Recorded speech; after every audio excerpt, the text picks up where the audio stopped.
Tales of Herding Gods, Chapter 505, Chapter Translator Atlas Studios, Editor Atlas Studios. Chinmu's expression darkened like storm clouds gathering. Only after a brief pause did he suddenly recall that he had no face left to darken.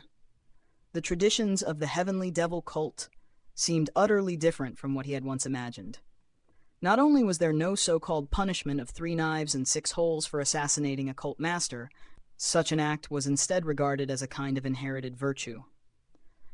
The cult masters even treated slaying the previous master to seize the throne as a badge of honor. "I have never assassinated anyone. I was personally chosen by the Heavenly Saint Patriarch and elevated to the position of cult master," Chinmu said, suppressing the fire in his chest. "Master, master!" Cult Master Yu Lian beckoned to a young girl. "The little cult master has arrived, and he's truly a freak. He actually didn't assassinate the previous cult master, yet still ascended the throne." The young girl stepped out from her palace, drifting toward them with light footsteps. Her eyes widened in astonishment. Such a thing actually happened? You didn't seduce your master, shatter their Dao heart, or defeat them in combat? Chinmu shook his head. "No, it was the Heavenly Saint Patriarch's decision to pass the position to me, ruining the sacred traditions of my Heavenly Saint cult." The young girl was delicate and charming, her ears adorned with 2 large, shimmering silver earrings that glinted like starlight. Yet her gaze toward Chinmu carried faint disdain. "Matching wits and strength against one's master is the proud tradition of our cult. Yet you cast it aside so casually. How dull. Without challenging the master, how can the next generation surpass the previous? Your position as cult master was not obtained through proper means." Chinmu stood speechless, his mind momentarily blank. The young girl was from the Sai family, and judging by the lineage of past cult masters, she was none other than Cult Master Si Yuanwei, an ancestor of Granny Sai. The Sai family had rarely produced cult masters, yet 1 or 2 had risen through history. Sai Yuanwei was among them. "I was once the saintess of the sacred cult," she said proudly, "but I made Cult Master Fu Yun fall deeply in love with me, shattered his Dao heart, and caused him to sigh in resignation. He declared that the sacred cult would flourish more under my guidance, enlightened me, and imparted his wisdom. Yet you relied on the Patriarch's favor to seize the position. Your title is illegitimate." Cult Master Zhu Yang let out a cold sneer.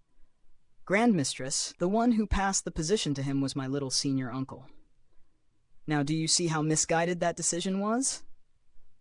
Ever since little senior uncle became Heavenly Saint Patriarch, he has ruined the long-standing traditions of our Heavenly Saint cult. This little cult master neither killed nor even gravely injured the previous master, yet still dares to stand before us." Si Yuanwei's face flushed slightly. "I had thought little Wenyuan to be handsome enough to shake my Dao heart and seize my position, so I never expected your master to assassinate me. Yet Wenyuan truly broke my heart by doing such a thing. Is he not already dead? We could summon him to question him. Master Hu Jun, have you seen Wenyuan?" A bewitchingly handsome man approached with a smile. "I saw him earlier. He was entangled by a massive skeleton claiming to be from the world of the living. It clung to him, wailing endlessly, causing him to cry as well. He should be somewhere wiping his tears now. This is our sacred cult's new cult master," Si Yuanwei replied casually. "His position was not properly obtained. It was inherited rather than fought for. Utterly embarrassing." "Such a thing truly occurred?" Cult Master Hu Jun's expression turned cold, his lips curling in disdain. "Every generation brings forth new talents, yet each seems worse than the last. Men of this age have degenerated so greatly that even the position of sacred cult master is no longer contested through strength. Tell me, do you even have control over your empire?" Chinmu remained calm. "Fellow cult masters, I was supported by the hall masters of the 360 halls, along with the protectors and heavenly kings. Only then did I ascend to the throne. To speak truthfully, under my leadership, the sacred cult has flourished beyond all previous eras." Empty boasts. Several past cult masters stepped forward. Among them, a handsome man sneered. "Flourished beyond all previous eras? I've heard that the Eternal Peace Empire now dominates the world of the living, annexing all lands. How then, have you strengthened the sacred cult? Or are you planning to betray it, seeking favor under the Emperor and allowing him to become the cult master? Chinmu suppressed his anger and smiled faintly. And you are? The man unfolded his fan with a crisp snap. Have you never visited the Hall of Yueguang upon St. Arrival Mountain? I am Cult Master Yueguang. Chinmu burst into laughter. I have never paid respects to the decaying corpses within those halls. On St. Arrival Mountain, I only honor the woodcutter, the founding master, and the three kings. As for the rest of you, in my eyes, you are no more than flies, unworthy of my regard. How audacious! More cult masters surged forward. Chinmu swept his gaze across them. Each one, whether male or female, was strikingly beautiful, forming a stark contrast with the human emperors of the Hall of Human Emperors. Within the Hall of Human Emperors, appearances held no weight. Anyone could become a human emperor, regardless of age or looks. Their bodies aged naturally, their faces weathered by time. But the cult masters of the Heavenly Saint cult were different. The great educational Heavenly Devil scriptures contained the 7 writings of creation, allowing practitioners to preserve their youth indefinitely, even reverting to their prime. Before Chinmu stood a gathering of youthful, elegant men and women. Even the young patriarch appeared youthful and meticulously groomed. Little cult master likely hasn't paid respects to me either. Feng Qiangu of the Hall of Qiangu, correct? Cult master Qiangu stepped forward, sneering. Your position was inherited, not seized through strength. Your origins are improper, yet you dare call us flies. What right do you have to demand our respect? That's right. Illegitimate inheritance. How dare you stand before us? You disregard the sacred laws and show no respect to your ancestors. You deceive your master and dishonor your lineage at such a young age. Little cult master.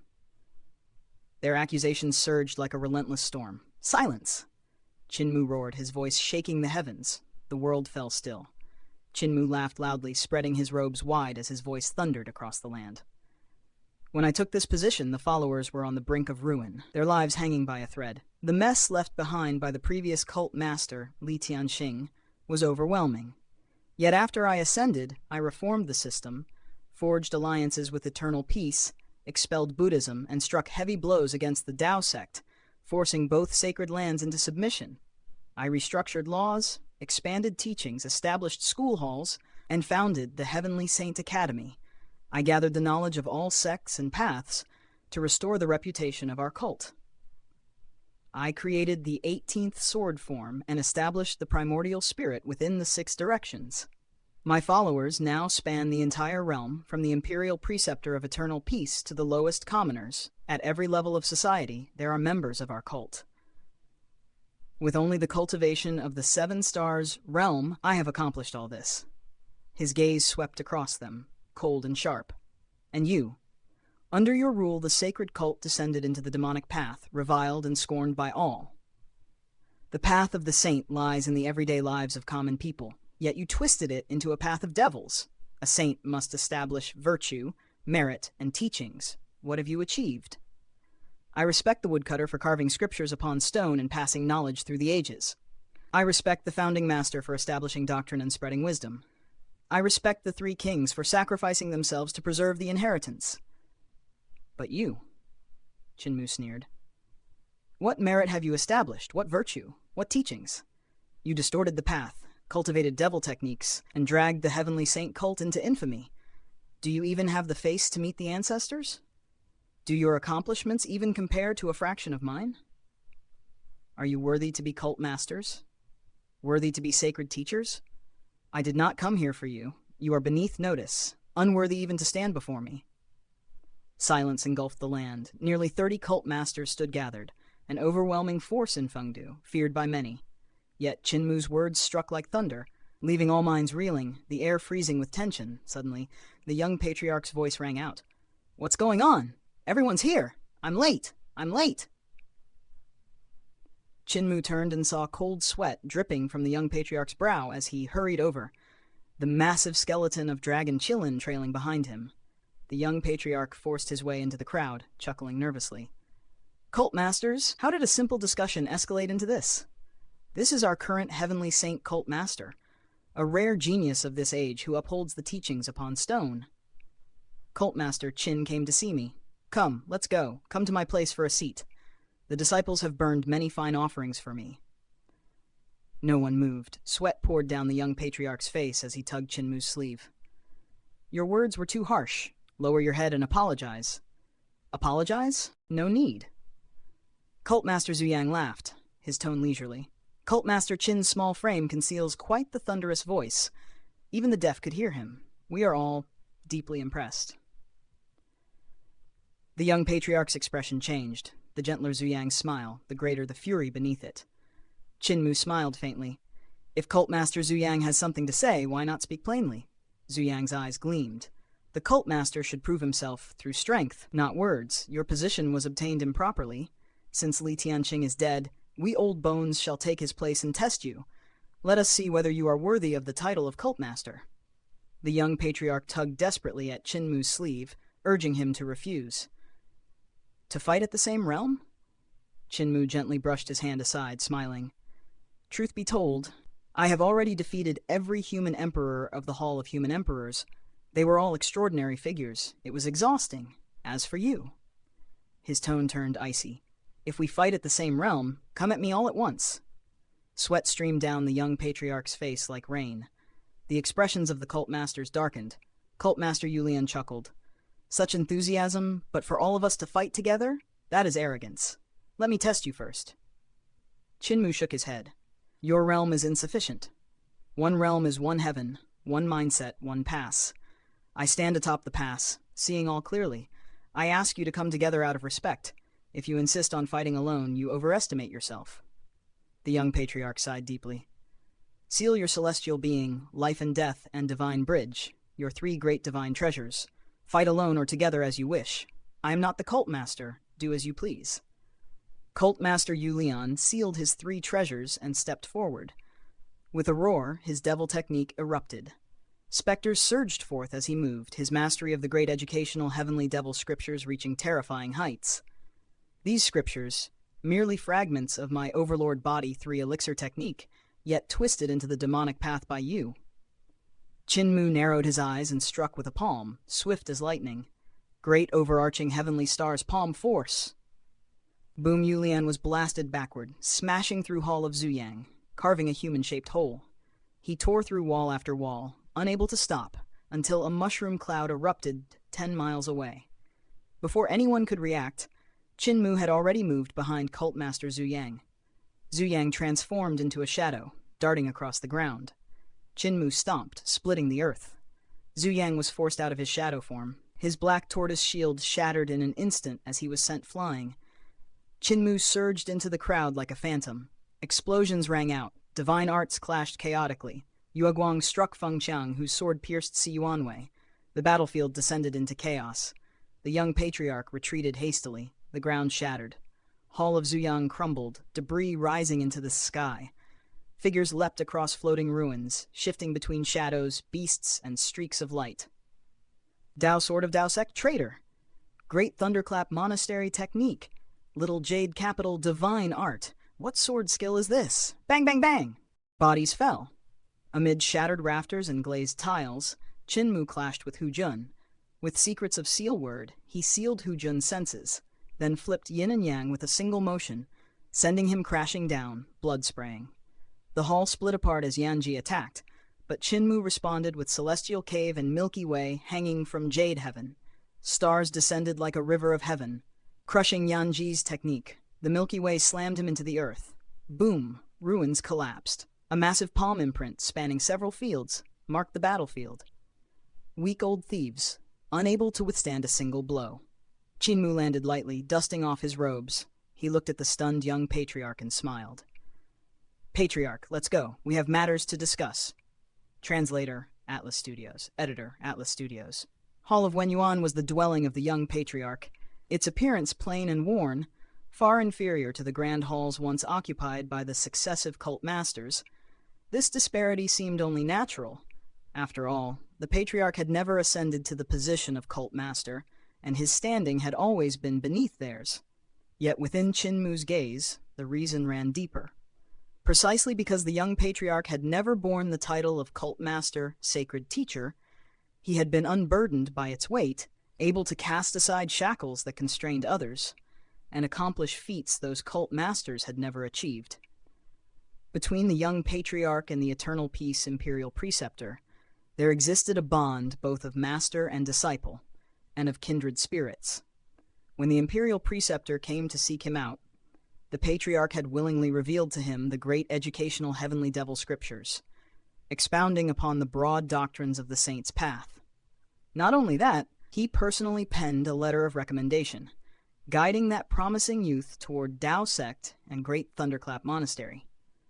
The vast accomplishments of the Eternal Peace Imperial Preceptor bore no small connection to him.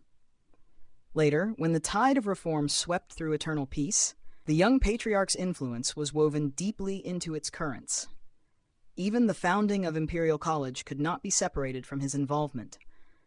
He had become the first Grand Chancellor of Imperial College, and whenever the Imperial Preceptor advanced his reforms, he would often consult the Patriarch's council. Within Eternal Peace's great reform, 3 towering figures stood. The Imperial Preceptor and the Emperor moved beneath the light of day, their presence known to all, while the young Patriarch remained the third pillar, hidden behind them, unseen yet indispensable. Measured by merit alone, across the entire history of the sacred cult, no more than 2 or 3 could rival the achievements of the young Patriarch. And yet, because he had never held the title of Cult Master, he was denied the reverence and privileges granted to the others. This stirred a quiet sorrow within Qin Mu's heart. "You still haven't changed your temper." The young Patriarch led Qin Mu into the hall. Beside them, the enormous bones and scales of the dragon Qilin pressed incessantly against him, rubbing and nudging with great enthusiasm. Its weight and roughness had already torn his garments, and his leg had been rubbed raw until it shone a vivid red. Still, he paid it no heed, speaking as though nothing were amiss. "What now? You've gone and beaten up all the past cult masters. Do you think they are easy to deal with? They are a force within Fengdu. When the day comes that you die of old age, how do you plan to stand among them in Fengdu?" "Patriarch." Qin Mu suddenly stepped forward and embraced him tightly, his voice trembling faintly. He held on without letting go for a long while. "I missed you." The skeleton youth lifted his hand as if to wipe away tears, yet there were no tears to be found. His voice choked as he spoke. "I didn't know you had gone to block the gods of high heavens in great ruins. I only learned of it later from Si Yunxiang. Elder of Discipline brought back your ashes, but I wasn't able to see you one last time. So I've come here now to see you. I kept it from Fatty Dragon, didn't dare tell him, but I couldn't keep it hidden any longer." The young Patriarch froze, then gently patted his back, letting out a sigh tinged with bitterness. "I am merely living elsewhere. Look at me. I still have flesh and blood. In my eyes, it is you all who have died. Should I be the one crying miserably instead? There. Cult Master Qin, who scolded and beat all the ancestors without fear, why are you now acting like a child? Enough, Dragon Qilin, my leg is bleeding from your rubbing. Haven't you had enough?" The Dragon Qilin wished to stretch out its tongue to lick his wound, but then it remembered that it had no tongue. With reluctance, it stepped back. Yet after a short while, it could not resist returning, pressing itself once more against his leg. The young Patriarch was left speechless. It had been a long time since he had last seen the Dragon Qilin, and when they reunited, both had wept with deep emotion, recalling their former closeness. But now, as this fatty dragon continued to rub against his leg without restraint, annoyance began to rise within him. At that moment, nothing seemed more desirable than sending that fellow far, far away. "I have thought of meeting Saint Woodcutter, who imparted his teachings upon the rock, as well as Founding Master and the 3 kings," Qin Mu said. "Patriarch, are they also here in Fengdu?" "You will not be able to see the 3 sacred kings anymore. Their souls have dispersed," the young Patriarch replied with sorrow. "They perished in battle while forcing themselves to inscribe their teachings upon the rock for the next cult master. They had no strength left to preserve their souls and enter Fengdu. I had thought to meet Founding Master here as well, but I have not seen him. Saint Woodcutter is not here either." Qin Mu was stunned. If not Fengdu, where else could Saint Woodcutter and Founding Master have gone? The stone statue of Woodcutter's corporeal body still stood within Little Jade Capital, gazing toward the great ruins. His primordial spirit had long departed his body, journeying to unknown realms. As for Founding Master, after establishing the cult and setting down his doctrines, he had not accumulated sufficient merit to ascend as a saint. Nor should he have become a god. By all logic, he should have died of old age. Then, where had he gone? The young patriarch hesitated, then spoke again. You beat up the past cult masters. Patriarch, I am a cult master, and they are also cult masters. Why should I lower myself before them? I am also a human emperor. My status surpasses theirs. If you expect me to speak to them politely, I cannot do it, Chinmu said. The sacred cult recognizes no seniority. Whoever comprehends the truth becomes the teacher. Though they are past cult masters, each has their own strength of character. If I had not fought them, they would have said my title was unearned. After I beat them, they had nothing to say. Besides, the sacred cult in their hands bore no achievements, and their paths were corrupted. They deserved to be beaten. The young patriarch sighed, then asked curiously, Without your corporeal body, how did you wield your magic power?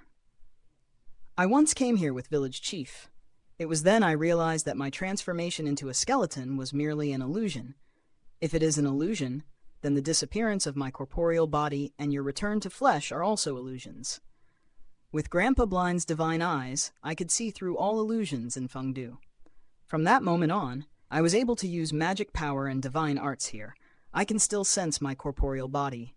Patriarch, what you do not know is that in my eyes... A boundless sorrow surged within his heart, and he could not continue. Before his divine sight, the patriarch, who appeared alive and well, was nothing but a skeleton. As Chinmu walked through Fengdu City, that was all he beheld. Every figure moving within the bustling streets, those who came and went in ceaseless motion, were skeletons and wandering spirits. Only he walked with a corporeal body. He was alone, a solitary existence drifting through the realm. Even when he spoke cheerfully with the past human emperors within the sacred hall of Five Yang, he had merely been conversing with rows of skeletons. Only within the between life and death had he seen them regain flesh and blood. This was the world revealed by the divine eyes Blind had imparted to him. His vision was entirely different from what the ghosts of Fengdu perceived. In the realm of the living, life and death were reversed. But to him, Patriarch, the past human emperors, and the past cult masters remained dead. Chinmu did not voice these thoughts. After a moment of silence, he forced a smile. Patriarch, you, the imperial preceptor, and the emperor lead the reform. Now that you are here, how will the reform continue? The young patriarch walked beside him, deliberately positioning himself to keep the dragon Qilin at bay. Smiling faintly, he replied, The path of reform has already begun, and it will not end. What the imperial preceptor reforms are traditions, the slavish nature of the people, the endless strife between sects. His aim is that divine arts practitioners need not fight for sex, exhausting their strength in vain. It is to change their mindset, so they may serve the people. This is the great idea, the great framework. They arrived at the back garden of Hall of Wenyuan. The patriarch handed Chinmu a pair of shears and took one himself, carefully trimming the branches. The most crucial aspect of reform is changing the corrupt habits within people's hearts, toppling the god statues that dwell there. To destroy the gods in people's hearts is not solely the duty of divine arts practitioners. It must be done by the entire world. If all people can shatter the gods and Buddhas within their hearts, the world will become prosperous. Chinmu snipped at the branches, shaping a blossom into a featherless hen dragon. When the young patriarch finished speaking, he paused, reflecting deeply, then nodded. The people pray to gods and Buddhas for wind and rain, for bountiful harvests, for prosperity and children. If divine arts practitioners can fulfill these desires, it would indeed help break the gods in their hearts. The young patriarch glanced at the chaotic arrangement of plants Chinmu had trimmed, then quickly averted his gaze. I once told the imperial preceptor that to break the gods in the heart, one must first reform the economy. This strengthens governance and benefits the people. When the economy opens, the people's knowledge opens. Simply put, when divine arts practitioners use their arts to help farmers harvest crops, the farmers pay them. With that payment, The practitioners buy food and resources for cultivation. The money flows back to the people. They pay taxes, enriching the empire. A wealthy empire can construct roads and irrigation, benefiting the populace. Thus, when the empire prospers, the people prosper. When the people prosper, resources abound. Divine arts practitioners can acquire what they need, and their cultivation will surpass that of the past. The people grow strong, and so too does the empire. Qin was utterly captivated, yet at that moment he heard footsteps. Turning back, he saw Cult Master Zhu Yang, Cult Master Yu Lian, Cult Master Si Yuanwei, and others entering Hall of Wen Yuan with killing intent. The past cult masters of the Heavenly Devil cult did not act. Instead, they halted and listened. The common people have long been enslaved by powerful families. This has ingrained in them a nature of submission. Once one kneels, it is difficult to rise again. The imperial preceptor now seeks to make them stand, but this requires time. Still, the reform advances slowly. Now, the people no longer kneel before divine arts practitioners. The young patriarch was immersed in his thoughts, unaware of the newcomers. His mind wandered through memories. I have seen the world before the reform. At that time, sects and cults flourished in number, while farmers labored endlessly.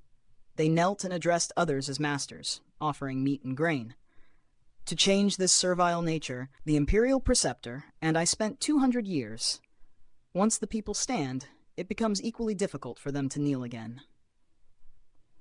Qin recalled the incident of people kneeling before stone statues that had emerged from the earth. They still kneel to god statues. The young patriarch's expression turned peculiar. The imperial preceptor once said it is easy to destroy the god in a temple, but hard to destroy the god in the heart. To me, even destroying the god in the temple is no simple matter. I once conducted an experiment. Outside the capital, I built a small temple, enlightened a filthy mangy dog, and seated it upon the shrine. Can you guess what happened? He sighed. Within a few days, the temple flourished with incense. Old men and women came in droves to offer worship. The virtue box was stuffed with money. Even if you placed a toad upon the shrine, not even a dog, people would still fill it with offerings and incense. Qin laughed. Yet as the laughter lingered, it gradually faded. That is why we must open the economy and enlighten the people. Only then can we break both the gods in temples and those in the heart, the young patriarch said. To enlighten the people, we need you all to continue the reform. To increase the number of divine arts practitioners, they must become common, become gods. When divine arts practitioners become gods and continue to serve the people will no longer pray to the gods in temples. With new wisdom, more divine arts practitioners will arise. He continued, opening the economy and enlightening the people are both steps along the path of reform. What you are doing now is already good. Divine arts are being used for the people, but time is needed for the people to gain wisdom and cease kneeling before temple gods. This path is arduous, and it will first affect the interests of sects before touching those of the high gods. High heavens are merely the hounds of those high gods. Beyond them, there is likely even greater danger. As he trimmed the branches, he added, the imperial preceptor's reform has introduced 3 new forms into sword skills, initiating a transformation of paths and techniques across heaven and earth. Your method of becoming a god by mending the divine bridge has pushed reform even further. Si Yunxiang once offered incense and prayers to me, telling me that you and Princess Yuxiu created the technique of awakening the 6 directions primordial spirit. Countless divine arts practitioners in eternal peace have contributed, developing numerous techniques and divine arts. These are all great achievements. He straightened his back. As path skills and divine arts improve day by day, more gods will arise in eternal peace. In time, the gods and temples will be shattered. And when that day comes, we will not be far from breaking the gods in the hearts of men. Qin mind trembled. He cast aside the shears and bowed deeply to the ground. Patriarch is truly the sacred teacher of my heavenly saint cult.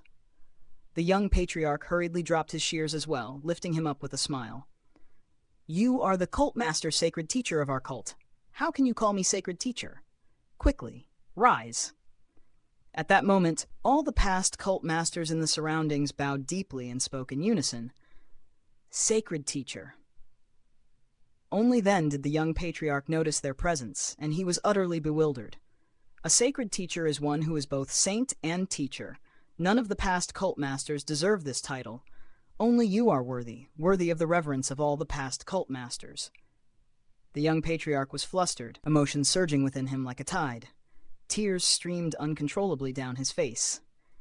He had never been a cult master, always excluded from the core of power within the heavenly saint cult. Only in times of crisis had he borne its burdens. Thus, he had never dared dream that one day he would stand as Saint Woodcutter had, receiving the respect of all past cult masters. For in all their history, the only one truly deserving of such reverence had been Saint Woodcutter, who had imparted his teachings upon the rock.